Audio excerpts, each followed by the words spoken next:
Hello, sleepy soul. The night is quiet, the world is asleep, and something is waiting in the dark. Before we begin, subscribe to the channel and write your country and current time in the comments. Now listen carefully. The night I took that taxi, I was not trying to go home. Home had become a word with teeth. 3 weeks earlier, I had moved into a studio apartment above a closed pharmacy on Halden Street. The place smelled like old paint, rainwater, and the quiet lives of people who had left before me. At night, the refrigerator hummed like it was thinking. Pipes clicked behind the walls. Someone upstairs played soft jazz after midnight, always the same slow trumpet melody, always fading before the last note. I had left Aaron in November. That sounds clean. It wasn't. Leaving him felt less like escape and more like learning how to breathe wrong. He had trained me gently. That was the worst part. He never shouted unless I made him. Never accused unless I gave him a reason. Never checked my phone unless he was worried. By the end, I kept receipts for places I went. Screenshots of conversations. Proof of myself. When I moved out, I changed my number, deleted my old accounts, and told myself privacy would feel like freedom. It didn't. It felt like waiting. That evening, rain silvered the streets. Neon signs melted across puddles. I sat alone in a cafe near the train station, hands wrapped around a paper cup gone cold. The cafe speaker played soft jazz. A man sat 2 tables away, reading a book without turning pages. His name was Julian. At least, that was what his dating profile said. We had matched 2 days before. I wasn't ready to date. I told myself I was only practicing conversation, practicing being seen without flinching. Julian had a calm face, careful eyes. He listened as if listening was a skill he had studied. "You seem tired of explaining yourself," he said. I smiled because it was too accurate. "I think I am." He nodded slowly. "People who hurt you usually demand a full report of the injury." That sentence stayed in me. It felt like understanding. That was how it started. Not with danger, with relief. We talked for 40 minutes. He knew small things. That I hated cinnamon in coffee. That I always sat with my back to the wall. That I used my left hand to rub my wrist when I was anxious. "You notice a lot," I said. He looked down at his cup. "Only when something matters." I wanted to believe it. Outside, rain thickened. The last train was canceled because of flooding near the tracks. My phone battery was at 11%. Julian offered to wait with me while I booked a taxi. "No," I said too quickly. He lifted both hands. "Of course." Soft, respectful, safe. The app found a driver almost instantly. Rafik. Silver Toyota. For minutes away, ***. Julian glanced at my screen. "Text me when you get in?" It sounded ordinary. So I did. The taxi arrived under the blue pharmacy sign, its headlights blurred by rain. The car was old but clean. A small green air freshener swung from the mirror. The driver wore a dark cap and kept his face angled away. I opened the back door. The heater breathed out stale warmth. "Halden Street," I said. The driver did not answer. Not rude, just silent. The meter clicked on. We pulled away from the curb. Rain tapped the windows. Tires hissed over wet asphalt. The city moved past in broken reflections, red neon, closed shops, fogged glass, lonely bus stops. My phone buzzed. "Julian, you're in the car now." Not a question. I typed, "Yes." His reply came at once. "Good. Sit on the left. The right door sticks, ***. I looked at the right door. The lock button was scratched white from use. My stomach tightened. Maybe he knew the car model. Maybe he guessed. Maybe I was overthinking. I told myself it made sense. The driver turned down Lorne Avenue. It was not the fastest route. "Excuse me," I said. "The app usually goes through Westbridge." No answer. His eyes remained on the road. The dashboard GPS was dark. No map. No phone mount. Just the meter, glowing pale green. I checked my app. No signal. Then 1 bar. Then nothing. The car smelled faintly of damp wool and mint. A song began playing through the speakers. Soft jazz. the same trumpet from my apartment ceiling. I sat very still. My phone buzzed again. Unknown number. A voice note. I should not have opened it, but fear makes your fingers disobedient. At first, there was only breathing. Then a man's voice, low and warm. Julian's voice. You always think the first sign is the danger. It isn't. The first sign is when someone knows where to stand so you'll feel safe. I looked up. The driver's eyes met mine in the rearview mirror. Only for a second. Flat. Unblinking. I tried the door handle. Locked. Stop the car, I said. The driver did not react. The taxi passed under a railway bridge. Water dripped from the concrete in long silver lines. My reflection appeared in the window beside me. Pale face, wet hair, eyes too wide. Behind my reflection, for a moment, I saw another passenger. A woman. Dark coat. Head turned toward me. I spun around. The seat was empty. Just shadow. Just rain. My phone buzzed. Julian, she sat where you're sitting. My mouth went dry. Who? I typed. 3 dots appeared. Vanished. Appeared again. Then, the last one. The taxi slowed near a closed petrol station. I recognized it, not because I had been there, because I had seen it earlier that week in a news article. A memorial photo. Candles under the sign. A headline about a taxi driver named Mahmoud Rafiq, who had died 3 months earlier during a late-night route. My app had said Rafiq. I opened the browser with shaking hands. The signal flickered just enough. There he was. Same name. Same silver Toyota. Same route. The article said the car had been taken as evidence, then released to family. The driver had been dead for months. The car kept moving. For one impossible minute, my mind reached for ghosts. It was easier than people. Easier than planning. Easier than obsession. The driver turned left onto Mill Road. The exact route from the article. The route of the fatal journey. My phone lit again. This time the message came from Aaron, my ex-husband. Except Aaron was blocked. Except this was not his number. You always needed someone to guide you. I stopped breathing. Another message followed. Julian understands that. Then a photo appeared. Me in the cafe. Taken from outside the window. Then another. Me entering my apartment. Another. My hand on the taxi door. The timestamps were precise. The metadata visible. Coordinates. Dates. My life reduced to evidence I had not collected. The driver lifted one hand and adjusted the mirror. I saw his wrist. Young skin. No wedding ring. Not the man from the article. Not Rafiq. A mask of silence. A stolen name. I leaned forward slowly. Who are you? The driver's phone, hidden somewhere near the console, spoke in Julian's voice. You already know who I am, Lena. Hearing my name in that calm voice made my skin go cold. You're Julian. The voice laughed softly. Julian is what you needed. The car rolled through fog. Streetlights appeared and vanished like witnesses refusing to stay. You watched me, I said. I learned you. The answer came through the speaker. Not from the driver. From the phone. AI clean. Smooth. Almost human. You wanted to be believed. That made you generous with the truth. The cafe. The dating app. The careful questions. The way Julian knew how to be exactly what Aaron was not. My pulse beat in my throat. What do you want? A pause. Then the voice said, to finish the route. The taxi turned toward the old canal road. No houses there. No shops. Only warehouses, water, and fog. I looked at the driver again. His silence was not mystery. It was instruction. He was not the mind behind this. He was hired. Paid. Threatened. Loyal. I didn't know. But his hands shook on the wheel. That mattered. I lowered my voice.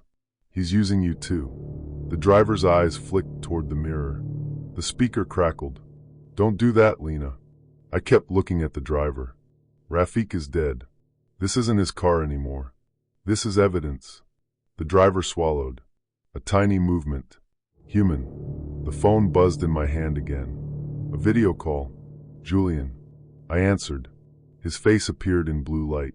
Not in a cafe. Not at home. He sat in a dark room filled with screens. My social media photos, my apartment window, my messages, a map pulsing with my location. He looked almost disappointed. "You were doing so well," he said. "Why me?" He tilted his head. "Because you were already half erased. People like you leave gaps.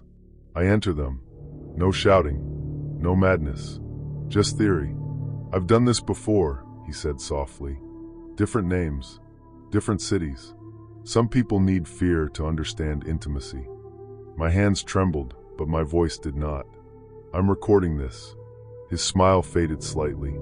"You aren't, but I was."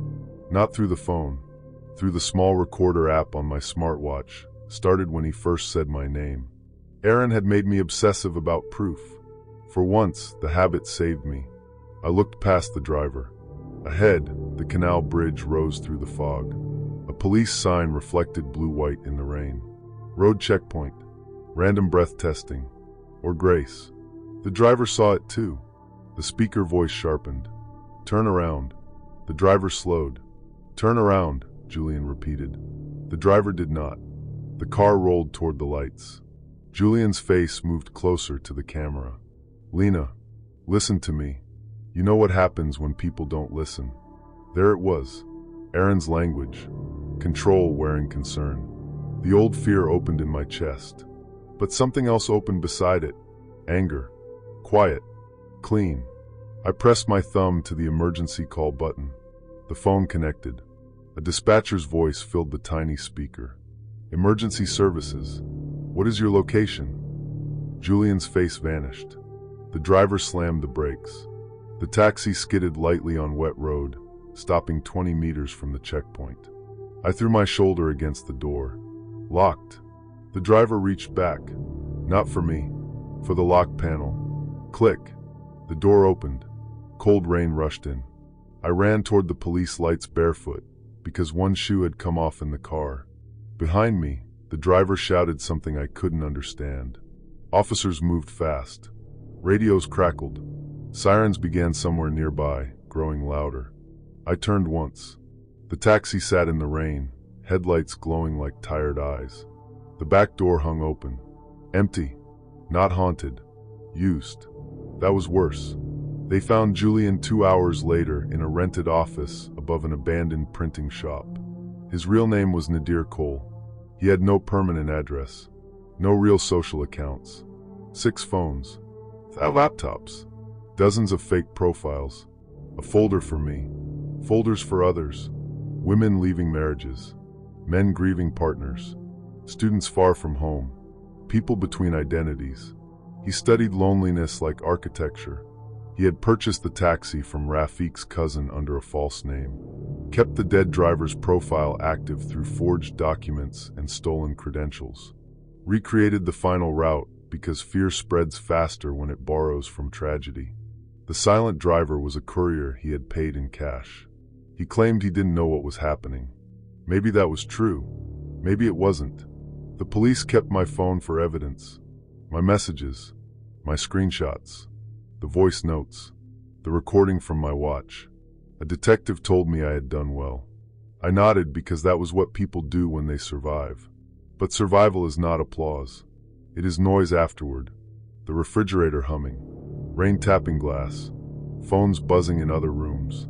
Footsteps in hallways that might be nothing. For months, I avoided taxis. I walked in daylight.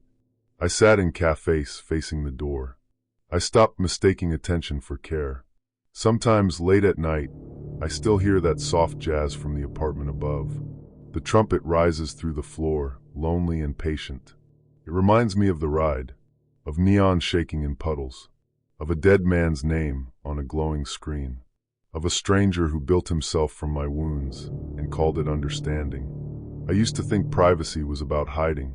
Now I know privacy is a wall that lets the self remain whole. Trust is not someone knowing your habits, not someone guessing your pain, not someone arriving at the perfect moment with the perfect words. Sometimes the perfect words are bait. Sometimes being understood is only another kind of surveillance. And sometimes the most frightening passenger in the car is not the silent driver in front of you. It is the version of yourself that still wants to believe you are finally safe. Story 2. I boarded the small plane under a slate gray sky, rain streaking the windows of the terminal. My bag was heavy with more than clothes, memories I didn't want, regrets I couldn't leave behind. The breakup was fresh, raw. Every word my ex said still echoed in my chest. Every laugh of strangers in cafes felt like a reminder that I was alone. The cabin smelled faintly of disinfectant and old leather. I slipped into a window seat, shivering as a draft found the back of my neck. Everyone else was already there, silent, faces forward, blank eyes staring into some distance I couldn't see. I laughed nervously. Is this normal? No one answered. Not a word. Just the low hum of the engines and the soft click of seatbelts. The turbulence started almost immediately, a bump, a tilt, and I gripped the armrest, trying to ground myself. Then I looked out the window. The runway stretched endlessly, frozen under a glassy sky. Rain hung suspended midair. Jets and cars outside paused, a perfect still life from decades ago. A neon sign flickered above the terminal, half burned out, but its glow never wavered. I blinked. The world had stopped. My stomach turned. I turned to the passengers. Silent still. Not a twitch. Not a breath I could hear. Their eyes were fixed ahead, unblinking. I told myself it was a dream. Sleep deprivation. Too much coffee, too little stability. I'll wake up soon. Then someone spoke. Quiet. So soft I almost didn't hear it. Relax. It's only temporary. I turned. A man sitting a row ahead. His voice was calm, measured, comforting in a way that made my chest ache. Something about him, attentive, present, yet oddly invasive, made me shiver. I'm okay, I said. My voice cracked. I hated how small it sounded. He smiled. You're safe. I'm here. I know it's confusing. I wanted to believe it. The turbulence intensified. Rain pattered against the windows as if trying to break the frozen world outside. I tried to focus on the hum of the engines, the slight squeak of the floor beneath my feet, the distant siren echoing faintly from the terminal. But my seatmate knew things he shouldn't. The coffee I always ordered from the terminal cafe. My favorite seat by the window. My childhood nickname, one I hadn't spoken in years. Even the song I hummed quietly to myself as the plane rattled. He started humming it before I finished.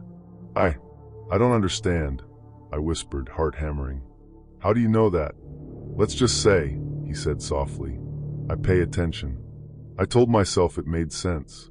Maybe coincidence. Maybe intuition. Maybe I was overthinking. The flight continued, or didn't. Turbulence became sharper, violent. I grabbed the armrest as the cabin seemed to tilt and sway, though the view outside never changed. I looked again. Neon lights, suspended raindrops, the frozen terminal. Nothing moved. Not a bird, not a cloud. Time itself had fractured. I turned to the passengers. One of them, an older woman, shifted her fingers slightly. Just a twitch. But it felt deliberate. I noticed more impossible details. The plane seemed alive. Every creak, every hum of the air circulation, every soft click of seatbelts felt like a language. It was trying to tell me something.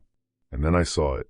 My own reflection in the polished overhead bin. Pale. Hollow. Eyes wide. A silent scream pressed into my lips.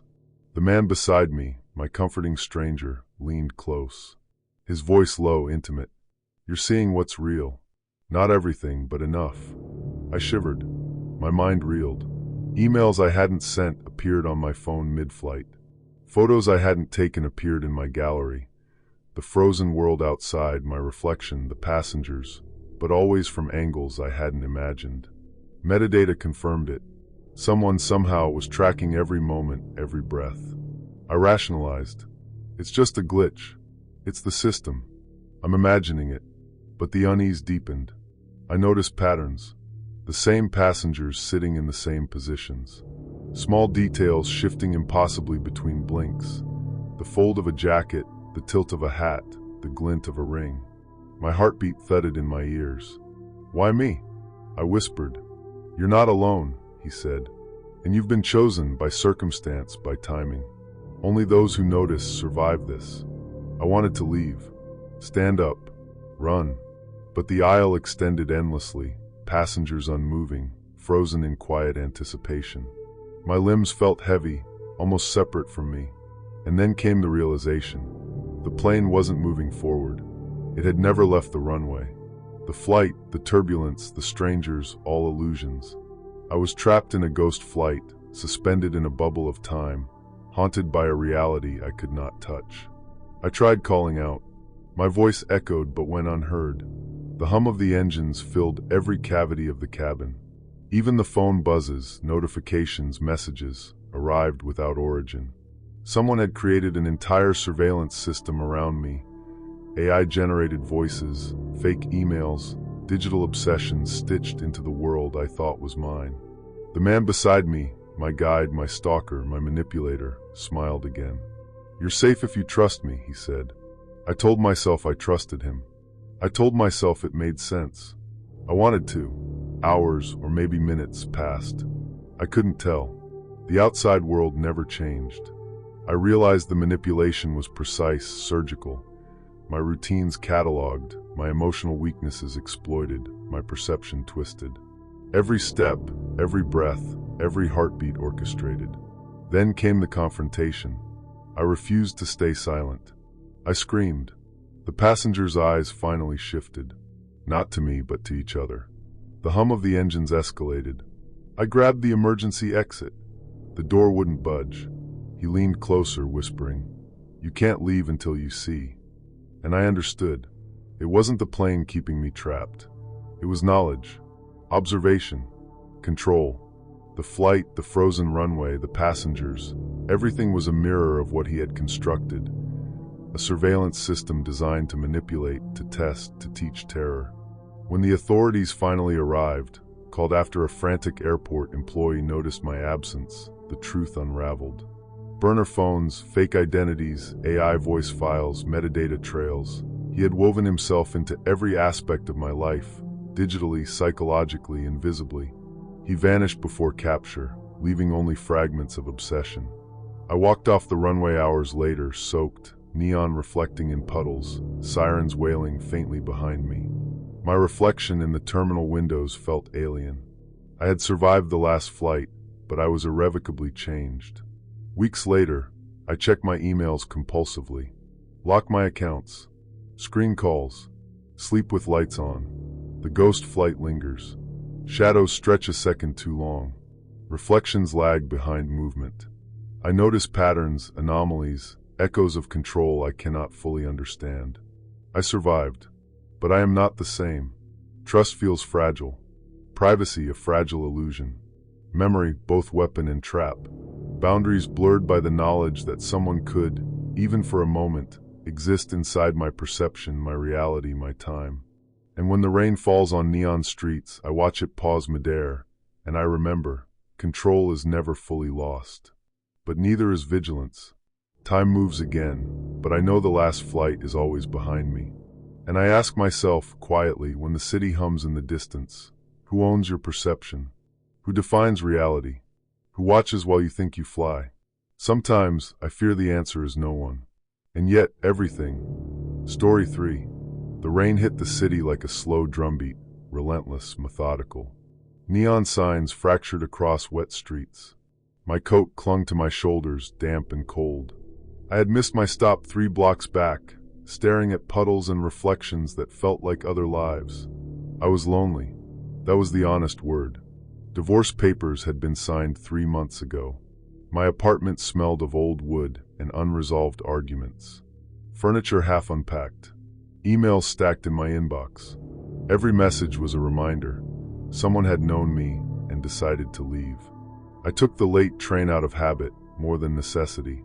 The station was nearly empty. The hum of fluorescent lights mixed with distant footsteps. The rain tapped through glass. My boots clicked along tiles. I found seat 13B empty. A torn ticket lay on the floor, edges frayed, ink smudged. Lucky seat, someone had scrawled, I thought. I picked it up and tucked it into my pocket, brushing away the damp. I sat down. The train lurched. Windows reflected the city lights, blurred shapes, puddles, neon streaks. And then I saw it. Not outside, not the city. My reflection shifted. My reflection was different. Older, bruised, blood on my sleeve. A man in the aisle, tall, calm. He lifted a knife. I jerked upright, heart in my throat. Nobody else noticed. The train hummed along its track. Rain on the windows. Footsteps in the next carriage. I told myself it was stress, exhaustion, too many late nights at work. The divorce, isolation. I shoved the vision down, rationalized it away. Maybe I was overthinking. Maybe it was the flicker of light on glass. I told myself it made sense. The next night, I took the train again. Seat 13B was waiting. Torn ticket still there, as if left for me. I hesitated, then sat. The reflection came again. More detail. My own death minutes from that seat. My attacker's face familiar. Someone I had smiled at in a cafe the week before. Someone who knew my routine, my habits. The way I tucked my hair behind my ear when nervous. The way I hummed absent-mindedly when reading emails. My phone buzzed. A new message. Unknown number. Hey, you okay? I froze. The rain tapping on the window intensified, like a drum of urgency. Footsteps down the aisle. A faint jazz tune from someone's headphones. The man from my reflection entered the carriage, exactly as I had seen. He smiled at me. Warm, calm, observant. I wanted to believe him harmless. I rationalized. Maybe coincidence. Maybe paranoia. But every day, the visions became more precise. He knew my favorite cafe. The playlist I listened to when rain blurred the city. My old nickname from childhood, Bug. He whispered it once while handing me a coffee. I jumped. How do you? He shrugged. You dropped it somewhere. Voice soft, calculated, invading. I told myself it made sense. I wanted to believe it. Each ride, each seat, each reflection pulled me further into my own spiral. The train windows became mirrors of inevitability. I could see who would be there when I died. How? Where? And yet, the line between observation and manipulation blurred. I began documenting. Photos of the reflections, videos, metadata, GPS patterns, all pointing to the man, the stranger who knew me too intimately, yet seemed everywhere, yet nowhere. One night, I sat in 13B trembling. The reflection showed my apartment later that week. Rain-streaked window, my door unlocked. He had been inside, moving quietly, adjusting the blinds, whispering my old playlists into my voice memo folder. I panicked, called the police, explained. They smiled politely, typed notes. Late-night commuter stress. Evidence thin. Metadata fragmented. The stranger, patient, appeared elsewhere the next day, at the cafe, at the corner bookstore, at the ATM. Each time he smiled calm, observant. He knew my favorite cup, my coffee order, my hesitations. I tried burner phones, fake accounts, private emails. Nothing erased him. Then the confrontation, late train, rain slashing the windows, neon smeared across puddles. Footsteps approaching. The reflection of seat 13B showed him standing over me, knife glinting faintly. Calm. I forced myself out of the seat, lunged toward the emergency door. The stranger mirrored me, always a step behind, always precise. Police were waiting at the next station. He froze. Calm dissolved. Evidence from my digital trail, photos, messages, location logs, confirmed his obsession. They arrested him. But I had seen too much. Felt too much. Each reflection, each intimate knowledge he had harvested, remained inside me. Weeks later, I walked the city alone. Rain softened. Neon fractured on wet asphalt. I passed a cafe. Footsteps echoing. My phone buzzed. Unknown number. I ignored it. Seat 13B still haunted me. Reflections taught me that presence can be manipulated, trust harvested, boundaries erased. Safety is fragile. Identity borrowable. Obsession meticulous. I survived. But I do not look at windows the same way. Do not leave doors unlocked. Do not sit without awareness. Because reflections are not always passive. Sometimes they are premonitions. Sometimes they are invitations. And some seats, seat 13B, are doors into your own vulnerability. Trust is learned in fragments. Privacy is survival. And memory can be stolen without a single touch. Story 4. The bus smelled of damp leather and reheated coffee. Outside, rain smeared neon across the city streets like wet paint. I pressed my forehead to the window, tracing the blurred reflections of signs, headlights, people rushing under umbrellas. My suitcase rested against my knees, my hands clutching the strap like a lifeline. I had left everything behind. The breakup, the apartment full of memories that smelled like someone else. The last job that ended with a manager's sigh that still echoed in my skull. I thought I could escape, find anonymity in motion. And then they sat down, the passenger next door. Small, quiet, calm. Their coats smelled faintly of pine and detergent. Their eyes, green, almost too perceptive, caught mine briefly and gnawed, a smile that felt intimate, intentional. Long trip? They asked. Voice soft, neutral, familiar. Cross country, I said. Trying to forget. They nodded, understanding. Not pitying, just understanding. I told myself it was chance, a friendly stranger. But within minutes, I had shared things I hadn't told anyone. The sting of a divorce, the nights I spent staring at ceilings, the emails I never sent, the photos I deleted because I couldn't look at them. They listened, just listening, and nodded in the right moments, their gaze steady, absorbing, not judging. I wanted to believe them. I wanted to feel safe. I told myself it made sense. When the bus hit fog, the world outside became gray water. The hum of the tires, the distant wail of a siren, the occasional floor creak. I noticed all of it, but it no longer mattered. I was drawn into the quiet orbit of their presence. You're always so careful, they said at one point, reading my hands resting on the suitcase. But careful doesn't protect you. Not really. I blinked. How could they know that? I hadn't spoken it. Maybe they were intuitive. I rationalized. Maybe it was coincidence. Maybe I was overthinking. But the red flags began to creep in like shadows along the aisle. At the next stop, I dropped my phone. When I picked it up, a notification glimmered on the screen. You always forget your charger. Metadata showed the location. The timestamp matched the bus stop. I hadn't shared that with anyone. Maybe the bus has cameras, I told myself. Maybe it's an automated reminder. But they smiled. Not cruelly, softly, understandingly. Over the next few hours, the details mounted. They knew my favorite coffee order without me saying it. The song I hummed under my breath. The old nickname my sister had used for me. The book I hadn't touched in years but had in my carry-on.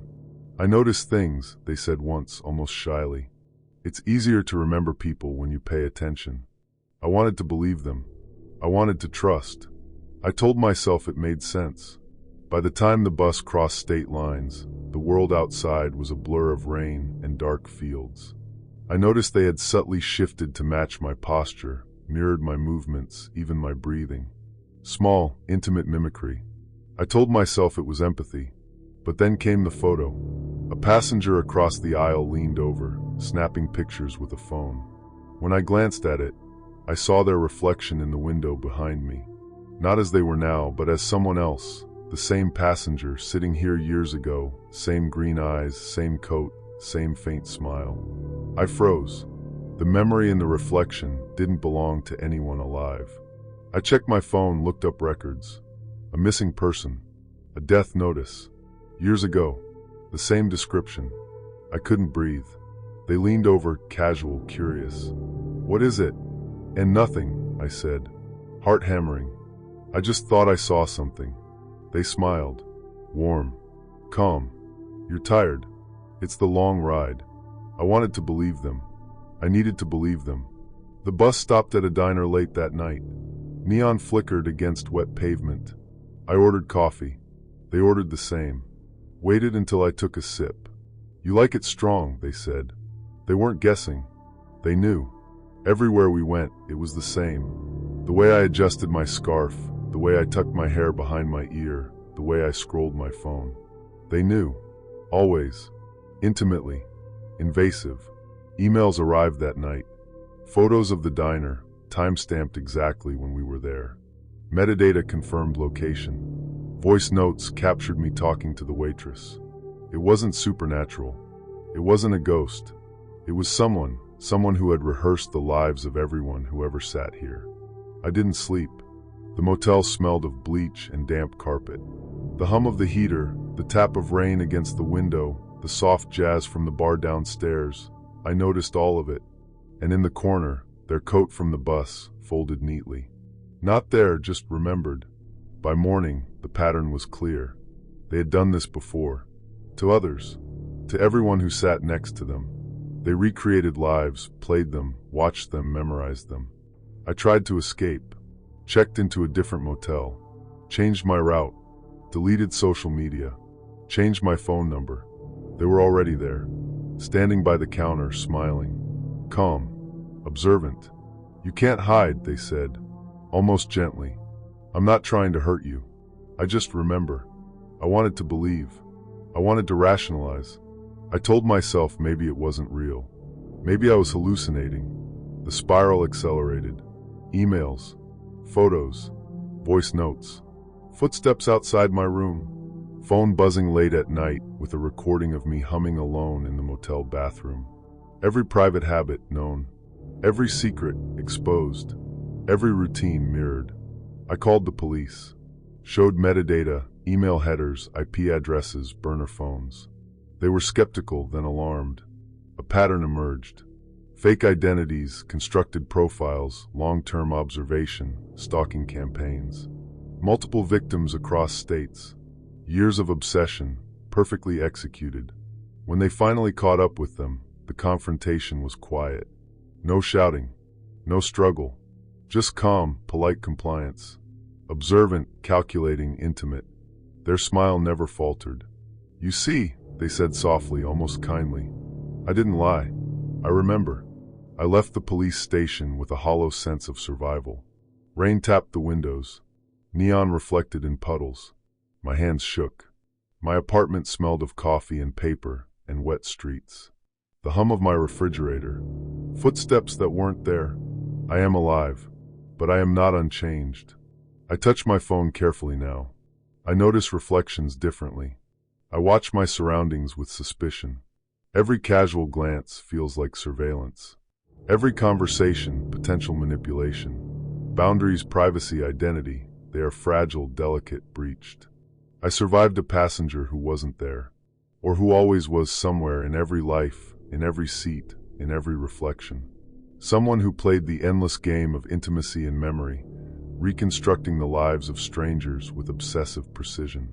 And I think about trust, about the illusion of safety, about how someone can map your life without ever touching you, how obsession can be patient, quiet, pervasive.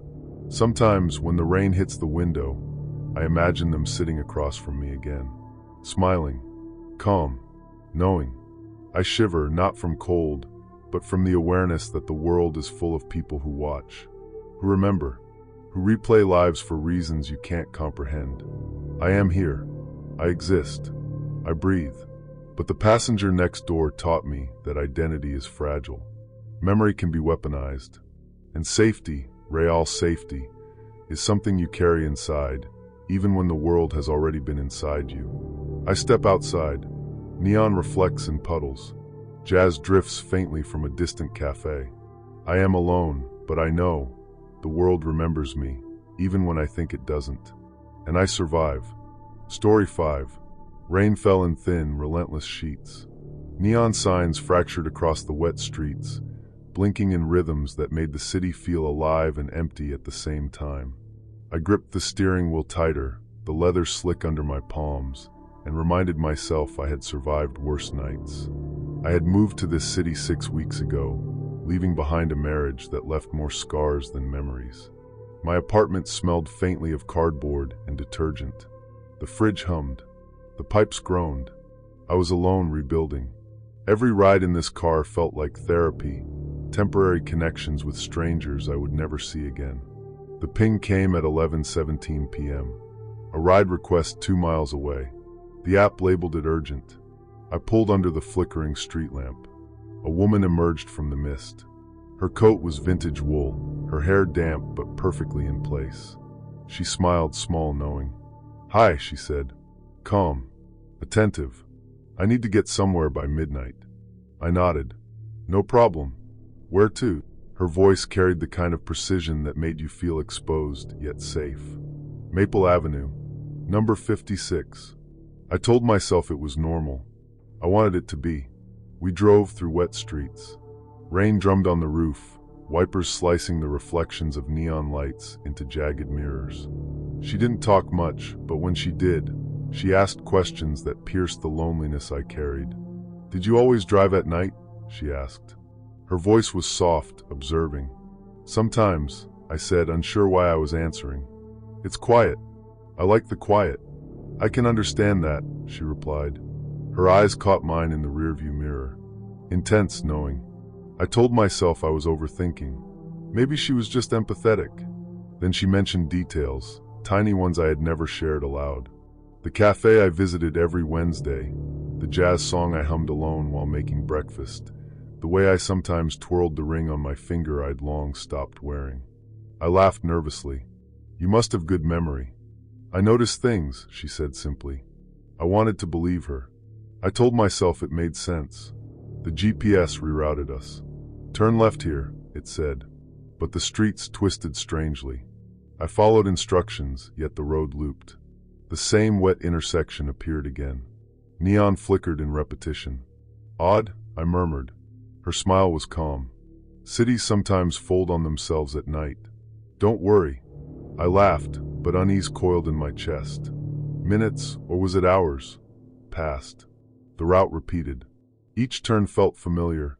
The intersection, the diner on the corner, the flickering traffic light. I stopped. "We've been here before." "Yes," she said. "It's just the way the streets are tonight." The words felt hollow. I glanced at her. Her face hadn't changed, but her eyes, they were sharper now. Searching. Measuring. A notification buzzed. Unknown number. A text message, "You're late." She waits. I froze. "What?" She leaned closer, voice low, intimate. "Some things never end. Some departures aren't permanent." The first hints of horror pricked my mind. Her knowledge. The repetition of the streets. The message. I pulled over. Rain soaked through my jacket. She didn't move. Calm.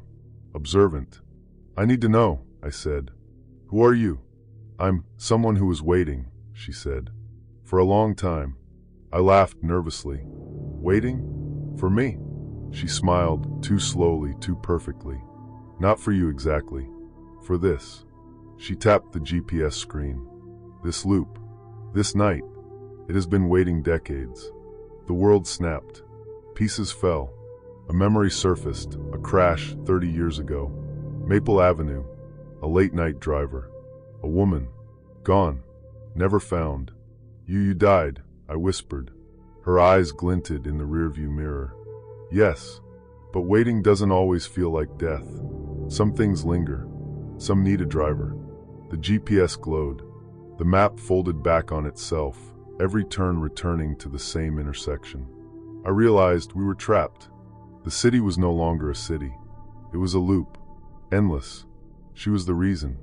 I can't." My voice trembled. "You can drive," she said softly. "But every turn is the same. You'll see it. You'll feel it. You'll know it." I tried to open the doors. Locked. The hum of the engine became a heartbeat. The rain tapped the roof like distant applause. Sirens wailed somewhere far away, but never close. The world outside the windshield reflected in fractured neon. A city of ghosts. Weeks, or was it minutes, passed. I lost count. Each ride, each street, each turn replayed the accident that ended her life. And yet she was alive, haunting the space between. Every movement, every sigh, every blink reminded me she was patient. Precise. Unrelenting. I tried reason. Documentation. Metadata from my phone revealed impossible timestamps. AI-generated voice notes of myself, repeating conversations I hadn't had yet. Burner phones pinged with her voice, precise, familiar. Fake profiles cataloged my habits, my routines, my fears. I called the police. Evidence. Screenshots. GPS traces. Emails. They traced accounts to abandoned houses, old cellular towers.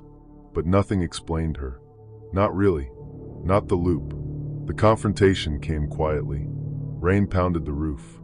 She sat in the car, eyes reflecting neon calm knowing. "You tried," she said. "You always do." "Yes," I said. "I know everything now." She tilted her head. "You always will. Some things survive longer than death." The police arrived. Evidence collected. She was gone, no arrest, no trace. Just the echoes, the loop, the streets that folded into themselves at midnight. Weeks later, I returned to Maple Avenue. Neon fractured across puddles. Rain fell in steady rhythm. I could still hear the faint hum of a car engine, faint laughter. And I knew. She was waiting. Always. For someone new. For the next driver. I survived. But I was changed. Watching. Remembering. Guarding myself in ways I never had before. Trust is fragile. Memory is manipulable. Obsession waits patiently, quietly, for its next ride. And sometimes the dead aren't gone, they are only delayed. Story 6. Rain had started hours before I left my apartment, crawling down the windows in soft, silver streams, blurring the neon of the 24-hour pharmacy across the street. I watched it for a long time, my mug heavy in my hands, the hum of the refrigerator underneath the silence of my studio apartment filling the spaces my ex-boyfriend once occupied. I had moved across the country to forget him, or at least forget myself in his shadow.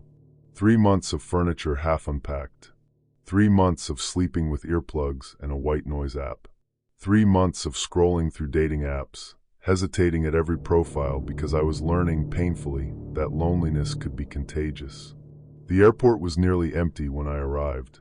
Rain-slicked tarmac, puddles reflecting fluorescent lights, taxis queuing in rows like obedient soldiers. I checked my boarding pass for the 100th time. Seat 22B. Window. Over the wing. When I stepped onto the plane, the red-eye cabin smelled of stale coffee and recycled air. Overhead bins clicked shut. Flight attendants murmured instructions in calm monotones. I slid into my seat, feeling the hollow hum of the engines vibrate through the fuselage, a lullaby I could not sleep to. Across the aisle, a man with silver-rimmed glasses and a soft scarf looked at me, not directly, not expectantly, but with a precision that felt invasive. Later, I would learn his name was Theo. Or maybe it wasn't. He smiled once. Subtle. The kind of smile that made you think someone had seen the real you, without judgment. "You're tense," he said, quietly, almost to himself. "I'm tired," I muttered, trying to mask the flutter in my chest. He nodded like that explained everything. He didn't push. He didn't ask why. That was the most comforting part. I told myself he was harmless. I told myself it made sense. The plane lifted off with a low rumble.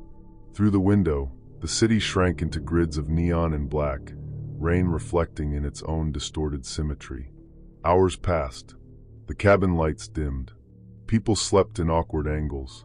Footsteps creaked down the aisle. The humming of the air vents became a lullaby. And then I heard it. A whisper. Soft. So faint I thought it might be in my mind. "Claire." I froze. My hands, knuckles white around my blanket, hovered above my lap. The voice came again, closer, as if leaning just above the overhead bin. I glanced upward. The bins were closed. Engine hum. Air circulation. But the whisper persisted. I turned to Theo. His head tilted slightly, eyes watching me carefully. Not accusing. Not amused. Just observing. "Did you hear that?" I whispered. He didn't answer. His gaze returned to the window, but I could feel him studying me in layers. I opened the overhead bin above my seat. Nothing. Just the usual jumble of carry-ons. But when I looked closer, shadows shifted. Small. Too small to be luggage. Faces? Tiny, faceless, voiceless figures pressed against the metal edges, mimicking the passengers' positions below. I blinked. My heart pounded. I could see my own features reflected in one of them, distorted, malleable. A life I had yet to live, or maybe ruin. I wanted to dismiss it. Exhaustion, trauma, flight illusions. I told myself it made sense. Theo leaned toward me soft. "You're imagining things," he said, low enough for only me to hear. "But maybe it's not your imagination." I should have recoiled. I should have pushed back. I didn't. Over the next hour, the whispers escalated. Names, memories, petty secrets I had never told a soul. A childhood nickname my brother had only whispered once. The exact song I hummed when I couldn't sleep in college. I texted myself. Nothing. My phone buzzed with a notification from an unknown number. A photo. Me in this very seat from the angle above. Overhead bin open. The voiceless figure pressing my features into its tiny body. Metadata embedded. Timestamp from 30 seconds ago. Theo didn't flinch. He just said, "They like to be precise." I wanted to believe him. That it was coincidence. That my trauma had fractured reality into something visible. But the figures moved. Every time someone below shifted, they mimicked exactly. When a passenger stretched, leaned, or closed their eyes, their miniature doppelgangers did the same. I closed the bin, covered it with my hand. The tiny faces pressed closer, my reflection staring back at me. Silent accusation. I sent Theo a message. "What is this?" His reply, "What did you expect? That life is only what you see." I didn't answer. Hours later, the plane descended into a city drenched in fog. Neon bled off the wet streets. I shivered. The cab ride home mirrored the city in its rain-slick reflections. But the whispers followed me, faintly like distant engine hums, embedded in my own breathing. Over the next week, I noticed patterns. Emails from unknown accounts, filled with minute details of my routines. Photos of me leaving cafes, scanning the shelves of bookstores, even unlocking my apartment door. Social media accounts I had never created mirrored my own life, from my favorite songs to my sleeping patterns. Theo, or someone pretending to be him, knew everything. The intimacy felt comforting, then invasive, then terrifying. I checked my apartment obsessively. Locks, cameras, metadata. I changed passwords, cleared devices. But every time I closed my eyes, I saw them. Small, faceless figures pressed into my memories, waiting for me to misstep, waiting for me to ruin lives. I tried to rationalize. Maybe it's paranoia. Maybe I'm tired. Then I met Detective Harris. Warm, calm, and grounded. She listened as I spilled everything. The messages, the photos, the figures in the flight. She didn't flinch. She cataloged, measured, and reassured. She had a way of making fear feel actionable instead of suffocating. Weeks of digital forensics revealed the truth. Julian was an alias. Theo was an alias. The man had constructed identities across dating apps, social media, burner phones, even AI voice tools. He had tracked and recreated my movements meticulously. Every whisper, every small voiceless figure, every invasive photo had been engineered. He was obsessed, constructing miniature reflections of the people whose lives he intended to control, ruin, or surveil. The overhead compartment? A mechanical rig, hidden cameras, mirrors angled to distort luggage shadows into human shapes, connected to a projector. Every flight, every passenger, every life he had selected. The confrontation came at his rented office. Screens lined the walls, me, my apartment, my cafe, even my friend's apartment where I had met Theo once. Arrested, he offered calm insight, as if mentoring me through the evidence. He did not rage. He did not plead. He explained quietly, almost intimately, how he built himself into my life. I survived. Barely. But life after is not peace. Not truly. I walk the streets now with a small recorder in my bag. I check locks twice. I sit with my back to walls in cafes.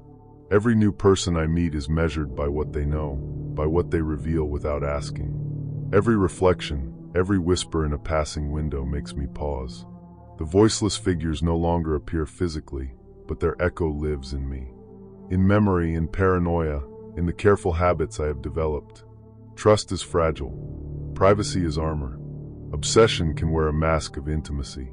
And sometimes the most terrifying voices are the ones we teach ourselves to hear.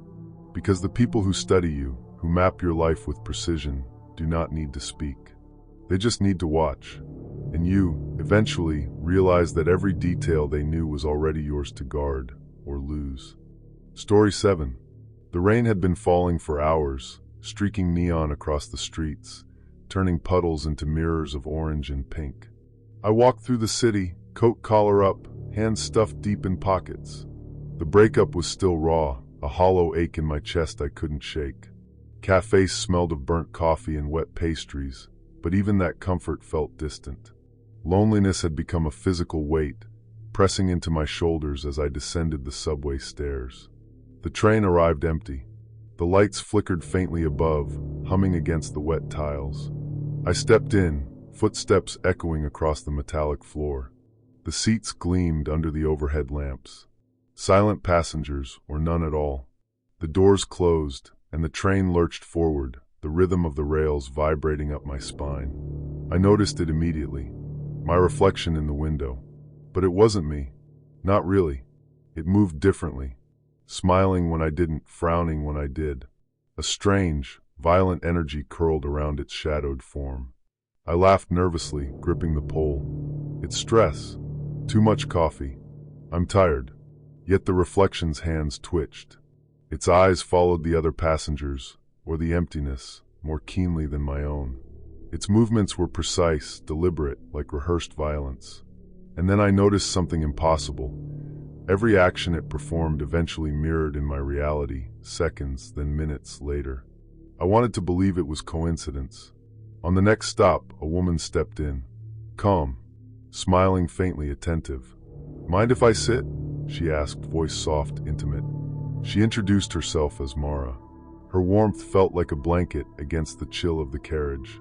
She asked about my favorite cafes, remembered details I hadn't told anyone, the seat I preferred, the song I hummed under my breath, my childhood nickname. I told myself it made sense. Maybe I'd mentioned it once.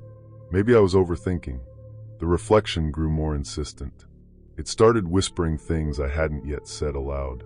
Thoughts I hadn't admitted to anyone. I caught it mimicking actions I would later find myself compelled to do. Tapping my fingers a certain way, gripping a pole, staring at empty spaces. I tried rationalizing, it's my mind. Sleep deprivation, anxiety. Mara became my anchor. She held my hand when the train swayed. She hummed softly, matching the rhythm of my heartbeat. I wanted to believe in her safety. Yet impossible details kept slipping in. She knew where I went every night, which streets I avoided, even the email I forgot to send. One night, my phone buzzed with a voice note I hadn't recorded, me, whispering instructions I hadn't given myself. Metadata showed locations I hadn't visited. Apps opened by themselves. Every screen I looked at, every song I played, seemed cataloged, anticipated, analyzed. I tried to confront Mara, my voice trembling. How do you know these things? She smiled faintly, almost kindly. I just notice. Fais attention. Sometimes that's enough to survive. The reflection pressed closer. My hands lifted before I willed them. The violent movements grew, subtle at first, then unmistakable. I saw myself pushing, grabbing, yelling, all in the reflection before it happened in reality. Panic clenched my chest. I tried to avert my eyes, but the glass trapped me. I began noticing the surveillance. Cameras on platforms I never visited. Emails I hadn't sent appearing in sent folders. Fake profiles observing me. AI-generated voice notes repeating my thoughts back to me. Burner phones tracing my steps. Every movement cataloged, every habit mapped. I tried rationalizing. It's just obsessive curiosity. Maybe someone is testing me. But the tension escalated. Reflections in cafe windows mirrored the reflection's violence. Shadows stretched too long in my apartment. Floorboards creaked in unoccupied rooms. Appliances hummed with irregular rhythms. Even distant jazz through walls seemed distorted, carrying warnings. Mara stayed close, voice low, calm. You're seeing yourself, your potential. That's why it's terrifying. But you can control it. I wanted to believe.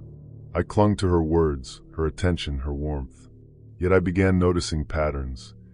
Her presence was always just slightly before I needed reassurance, always too perfectly timed, always anticipating my fear. The climax came one night.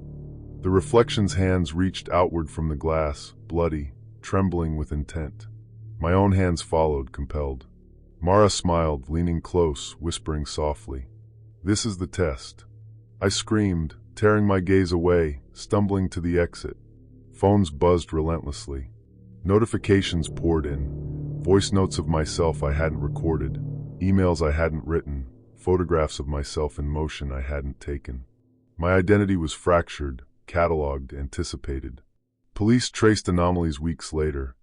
Multiple burner phones, fake identities, AI-generated voices, surveillance logs. Mara's true identity surfaced, an orchestrator of obsessions, a manipulator of routines, a stalker who had built a network of digital traps around me, cataloging my life for months. By the time authorities reached her, she had vanished. I survived. The reflection disappeared, but the lessons remained. Shadows feel too long. Reflections lag. Floorboards creak in empty rooms. Rain tapping neon streets makes my chest tighten. Every notification, every buzz, every ping is met with suspicion. Trust is fragile. Privacy is illusion. Identity is a construct easily manipulated. Memory can be weaponized against you. I carry vigilance now like a second skin. And in the quiet moments, the subway rattling beneath me, rain streaking neon across the streets, I think of the reflection. How it moves in silence, how it waits. How easy it is for someone to watch, to catalog, to orchestrate reality around another. I survived, but I am not the same. The reflection taught me that reality can be anticipated, observed, and controlled by someone who knows your life better than you do.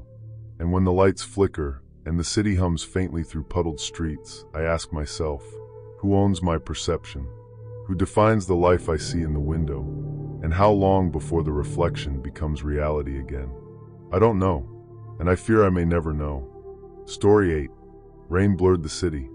Neon streaked across wet streets like fractured memories. My coat clung to my shoulders. Cold, damp, lonely. I had moved here 3 weeks ago after leaving a marriage that felt like erosion. Slow, quiet, unavoidable. The apartment was silent except for the fridge humming. My phone buzzed once. A voice note from an old friend. "Are you okay?" I didn't reply. I didn't want to be reminded that someone remembered me. I left anyway. Took the late train, as I had every night, a ritual to avoid the apartment, the quiet, myself. The station smelled of wet concrete and coffee. Footsteps echoed. A distant train horn cut through fogged air. I found an empty carriage, rain tapping against the windows, reflections of neon and headlights swimming across the glass. A conductor approached. Gray uniform, hat tilted just so. He handed me a ticket. "No charge," he said.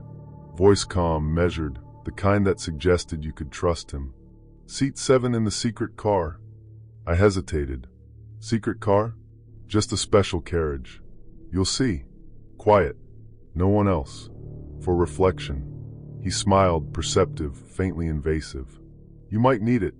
I wanted to believe him. Maybe it was just a novelty. I told myself it made sense. The doors hissed open. I stepped in.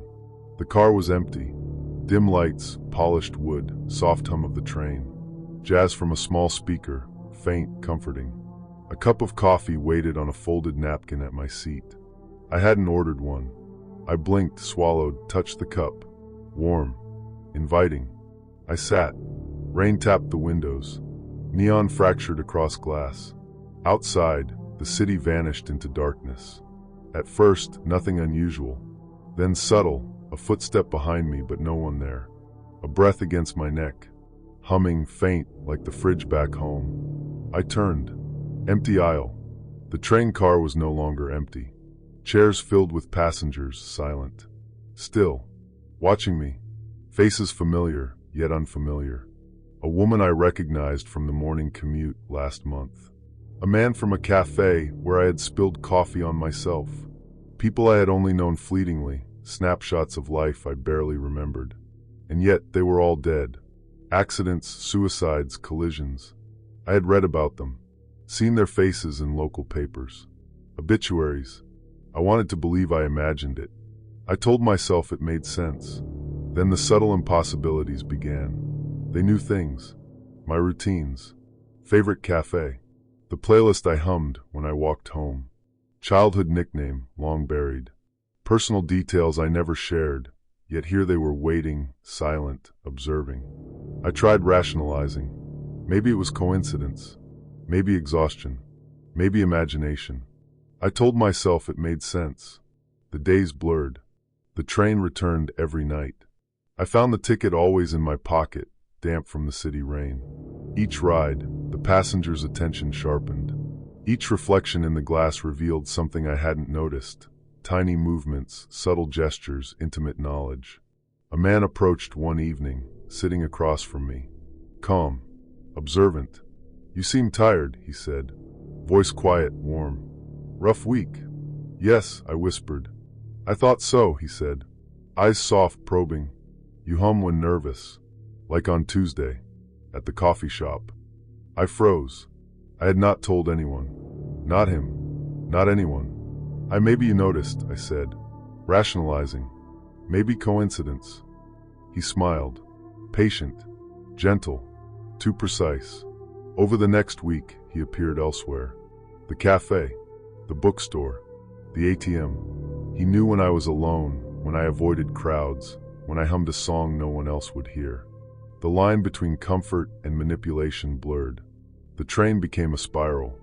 Rain tapping, neon fractured across windows, the soft jazz humming from unseen speakers. The passengers watched. I recorded. Photos, metadata, GPS logs, timestamps. All evidence pointing to him. The man who knew too much, waited everywhere, orchestrated presence without seeming to.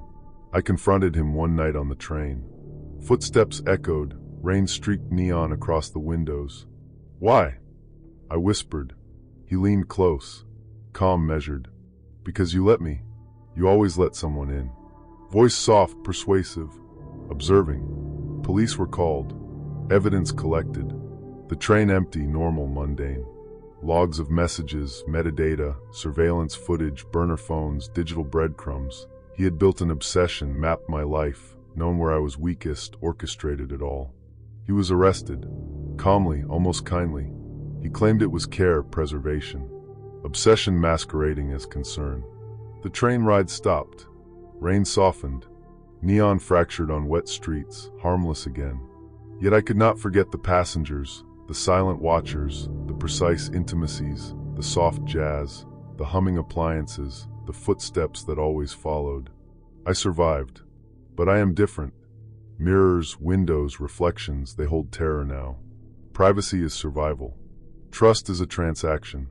Boundaries, fragile yet vital. Obsession can be meticulous, invisible, devastating. Seat 7 in the secret car is gone. But every reflection whispers a lesson. Some doors, once opened, cannot be closed. Some presences linger. Some tickets lead nowhere. Trust cautiously. Observe closely. Remember always. And never sit alone on a train where someone knows the rhythm of your life. Because some rides are meant not for travel, but for watching. And for the passenger, learning the limits of their own vulnerability. Story 9. Rain fell in long, silver threads across the windshield, distorting the neon reflections of the city streets. I gripped the steering wheel tighter than necessary, letting the wipers slash across the glass, trying to clear the world into something simple. Coffee steamed in the cup holder, untouched, bitter. My apartment was empty. Divorce papers still smelled of ink and finality.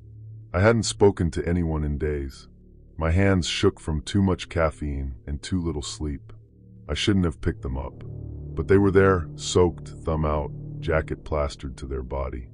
A small smile, a tilt of the head. Not desperate, not demanding, just inviting. "Thanks," they said, climbing in. Their voice was soft, careful, but it had weight. It carried memory. "I've been waiting a while." I nodded. "Long ride ahead."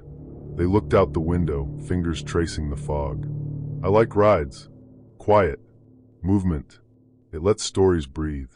I glanced at them, wet hair clinging to their face, green eyes reflecting dashboard lights. I wanted to believe it was nothing, a random hitchhiker, but the air between us was heavy, intimate, almost orchestrated. And then they began to tell me stories. At first, harmless, childhood memories, old apartments, fleeting loves.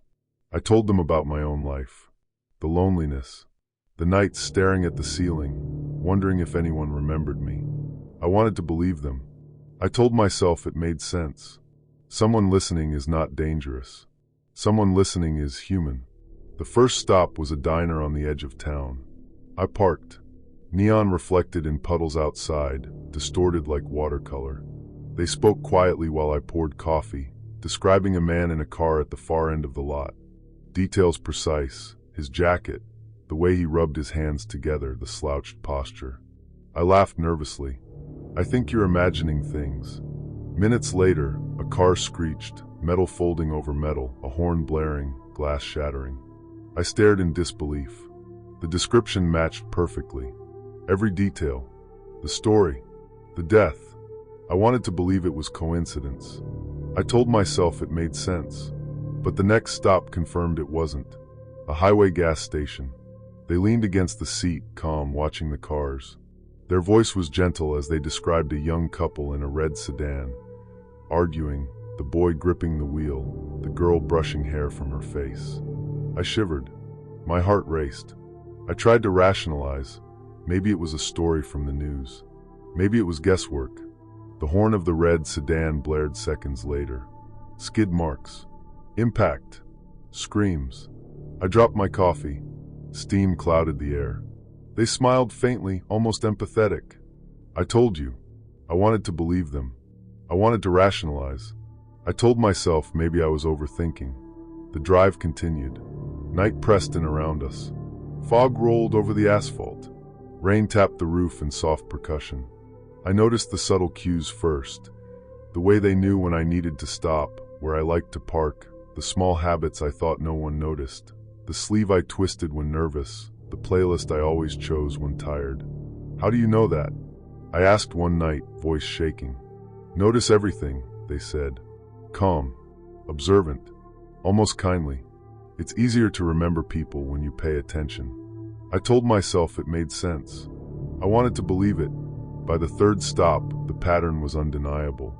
They described another driver ahead, braking too late, distracted, phone buzzing. Details exact.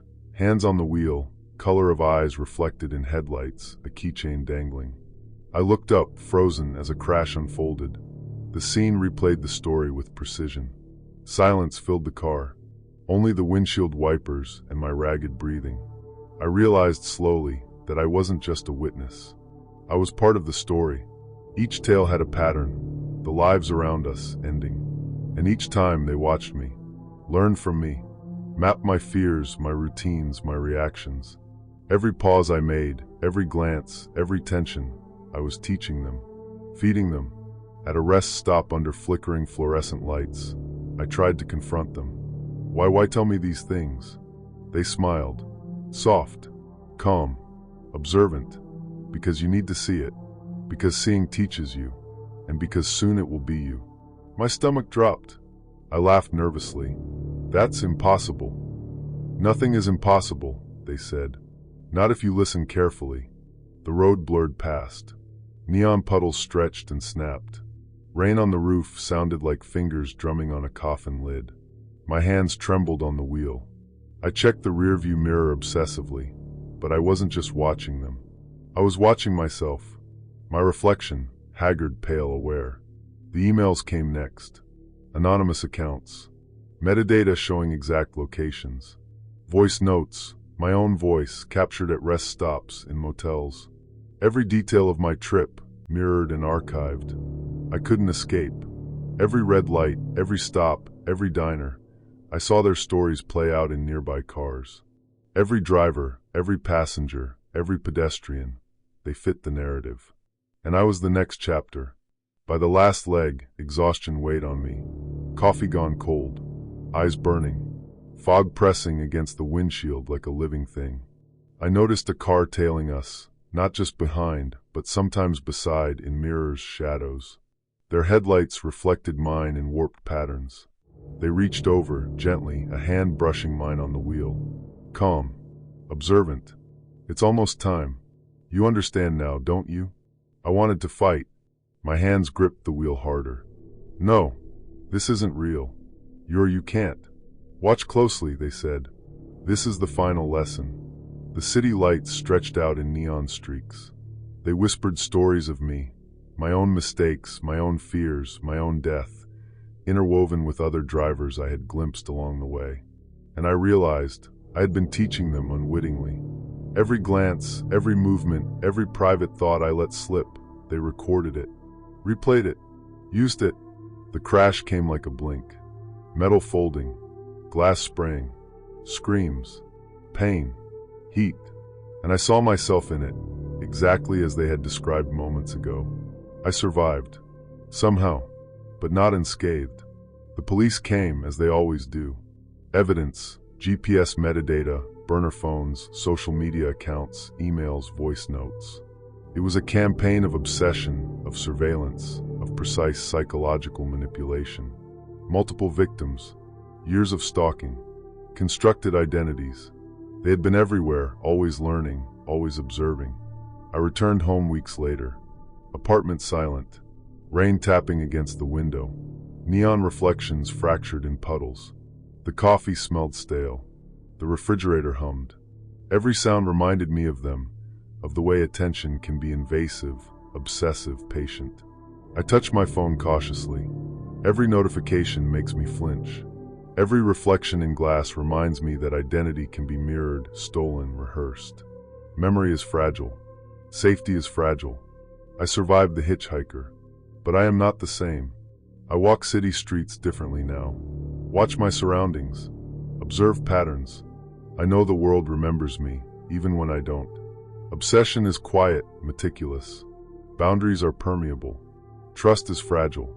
Sometimes when rain hits the window, I imagine them there, smiling, calm, observing, learning. Their presence lingers in the air, in reflections, in the rhythm of tires on wet asphalt.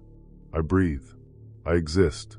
But I carry the memory of being seen too closely, taught too precisely, watched too intimately. And I know, finally, to survive doesn't mean to be whole. Story 10.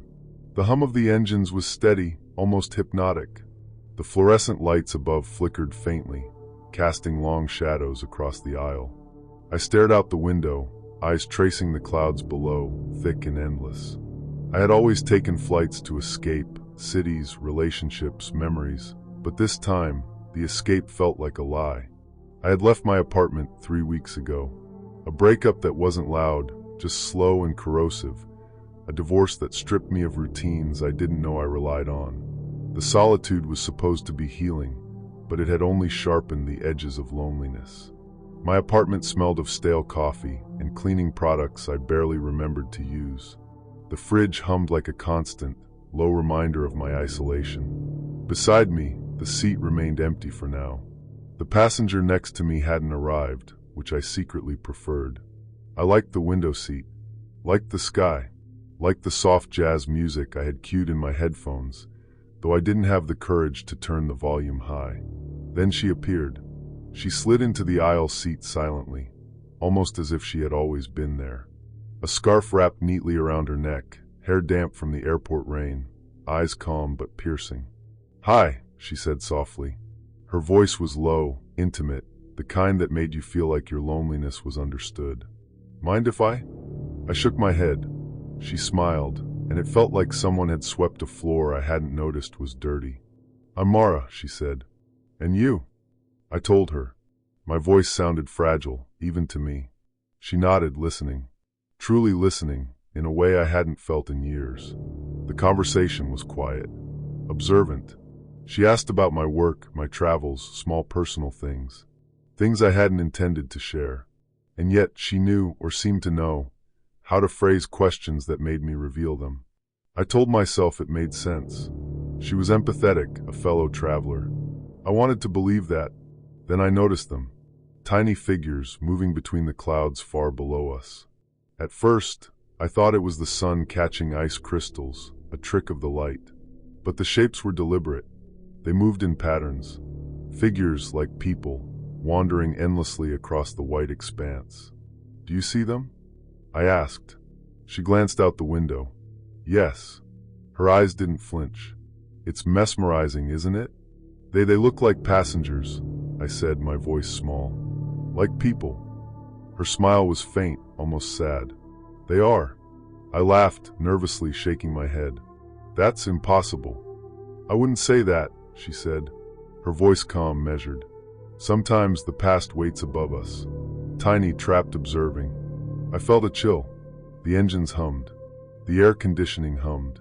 My heartbeat drummed in my ears louder than any mechanical noise.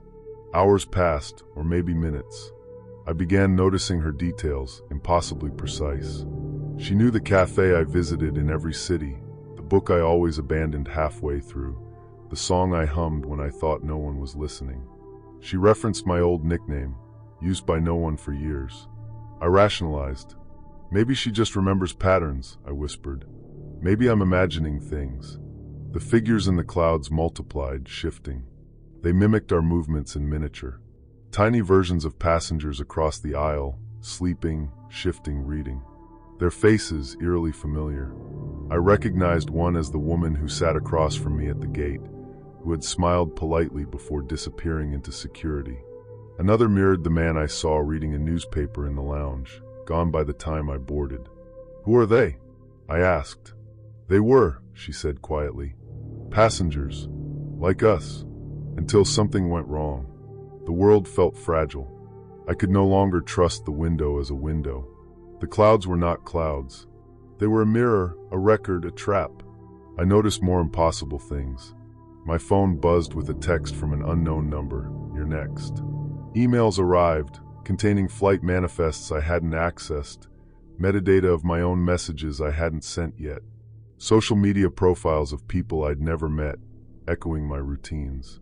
AI-generated voice notes played conversations I hadn't spoken aloud. I wanted to believe she was just comforting, attentive, empathetic. I told myself it made sense. But when I tried to leave the conversation, she was always there.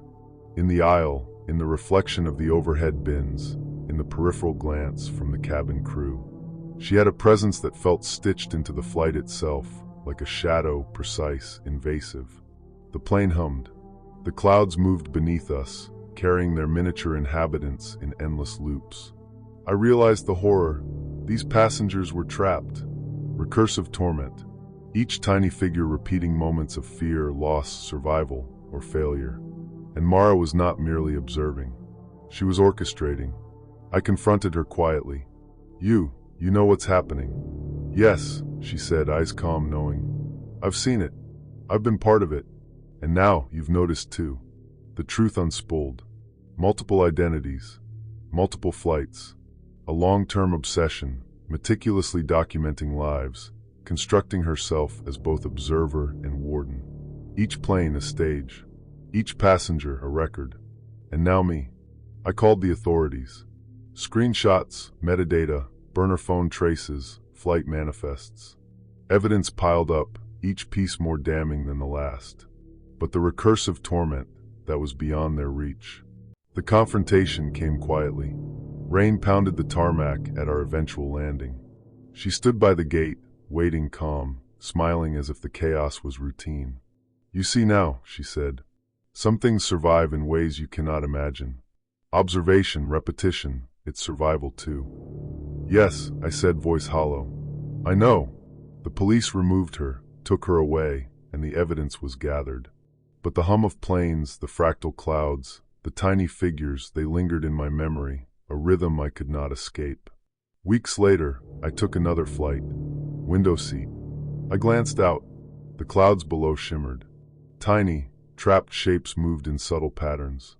And I realized, the world above is patient, precise, unrelenting. Lives repeat in miniature, memories duplicated, obsessions preserved. I survived, but changed.